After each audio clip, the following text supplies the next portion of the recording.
যারা ধর্মীয় লেবাসকে পুঁজি করে দুর্নীতি করে বেড়ায়, এটা কেমন কাজ? অনেকে এখন দুর্নীতির চেয়ে দাড়ি টুপিকে নিয়ে বেশি ট্রল করতেছে।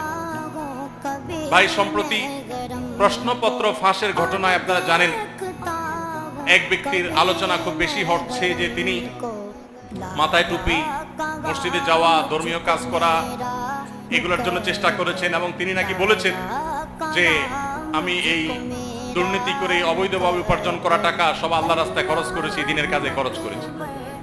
এই আল্লাহর রাস্তায় চুরি করে সেই টাকা আল্লাহর রাস্তায় খরচ করাটা হলো কোরবানির জন্য গরু চুরি করার মতো।